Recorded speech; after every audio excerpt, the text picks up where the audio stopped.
out tonight. America imports a beef with China. People are getting frisky with statues. And Fox News sees the stock market and goes, hey, look over there. So let's kick things off with another installment of Trade Wars. My favorite word, tariffs. It's been 1 week since Donald Trump announced his bold vision for destroying the economy, and guess what? His plan is working. After another chaotic day on Wall Street, America's CEOs are sounding the alarm. Most CEOs I talk to would say we are probably in a recession right now.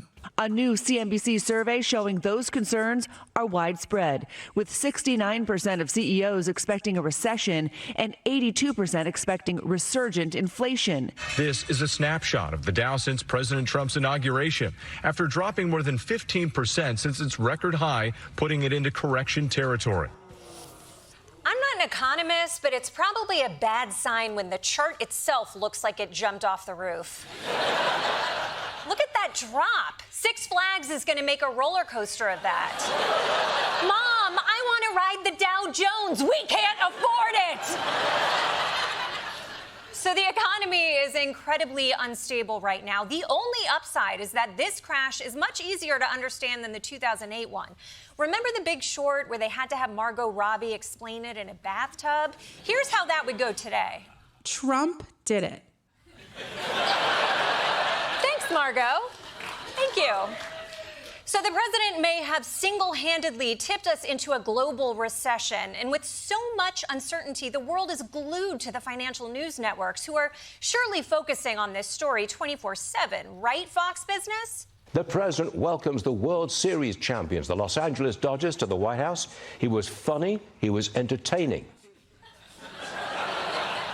Yes, that's definitely the big story. The president made new friends today.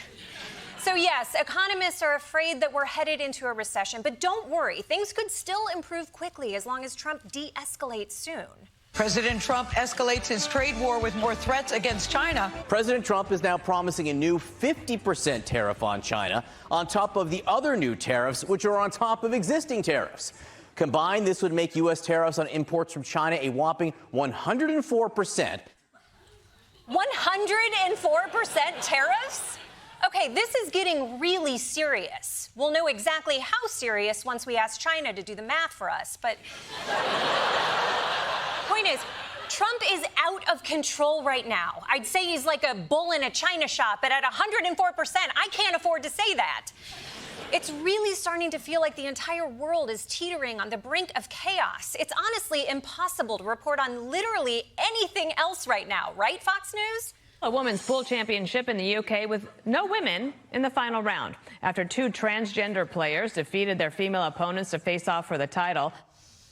No, not the British women's pool tournament. That's America's favorite pastime. But the tariffs aren't just tearing apart our economy and tearing apart America's trade with China. They're also tearing apart Donald Trump's friends. An internal battle over Trump's tariffs between top advisor Peter Navarro and Elon Musk. This is a behind-the-scenes rivalry that's now exploding into public view between Elon Musk and Peter Navarro, two very different wings of the Trump administration. Ooh, I have to pick between Elon Musk and Peter Navarro? This is like the trolley problem. If the problem was that you only have one trolley. But you know what? This is actually a substantive debate. Elon likes free trade. Peter Navarro likes the tariffs. Let's start with Navarro's argument. Elon's a car manufacturer, but he's not a car manufacturer. He's a car assembler. If you go to his Texas plant, a good part of the engines that he gets, which in the EV case is the batteries, come from Japan and come from China. The electronics come from Taiwan. And he wants the cheap foreign parts, and we understand that. But we want him home. Okay, that's a compelling point. Peter Navarro thinks Musk is taking advantage of unfair trade policies at the risk of American prosperity. Elon, what's your response? Musk calling him a moron and dumber than a sack of bricks. And there's the latest, calling him Peter Retardo. Powerful counterpoint. Powerful. God, I hope Elon Musk never has to defend himself in court. Ladies and gentlemen of the jury, gay! I rest my case. Getting this glimpse into Trump's team of dumb rivals is even more disturbing. The president is sending the economy off a cliff. Business leaders are furious with him. His team is tearing each other apart, and the two biggest economies on the planet are entering a trade war. It might be time for the news organizations that supported him to come to terms with why they supported him in the first place. What do you say, Newsmax? This is a remarkable moment that has come to light all over again. Back in 1992, Donald Trump threw a football through a hole designed for one football. Is that amazing or what? Put me down for or what? For more on the trade war between U.S. and China, we go to the Chinese embassy with our senior financial correspondent, Michael Kosta.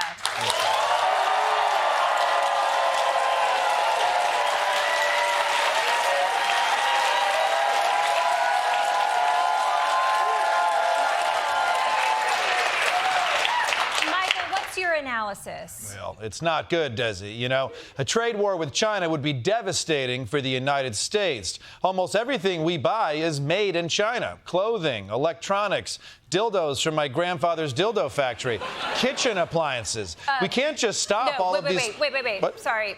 Your grandfather's dildo factory? Yeah, okay, haha. But dildos don't grow on trees, Desi. Someone's got to make them. And that someone is my grandfather, who has a dildo factory in the Chinese province of Guangdong. Your grandfather's dildo factory is in Guangdong? Yes, because it has the most favorable tax incentives. Look, there's nothing funny about Giuseppe Costa's dick-down dildo emporium, okay? It's a classic American success story. Grandpa Kosta left Europe with nothing but a suitcase and a plaster cast. He started selling dildos out of a cart in the Lower East Side. My grandma herself worked in the dildo testing department, well, until she got carpal tunnel. With such a proud history, why wouldn't your grandfather keep making his dildos in America? Yeah, see, that's part of the problem here. America just doesn't have the manufacturing base to replace the size of Chinese production. Maybe if they started with some smaller factories and gradually stretched the infrastructure, they could work their way up to receiving my grandpappy's dildos. But I would think with time, his company could work its way fully inside America, no? Well, maybe, but building a factory, it takes a while to get it up, you know, especially at my grandfather's age. Plus, Trump is constantly threatening to change the tariffs. It's so unpredictable, it makes it difficult to relocate. Grandpa can't just keep putting his dildo factories in and out and in and out and in and out of other countries. He's not a machine. Wait, sorry, factories? Your grandpa has more than one dildo factory? Yeah, this is a serious business, Desi. He doesn't just make dildos. They also make pocket pussies, butt plugs, and 3-hole punches. 3-hole punches? So it's not just sex stuff? No, the 3-hole punches are also for sex stuff. Oh, ouch. Michael Kosta, everybody. That's just what it is, yeah.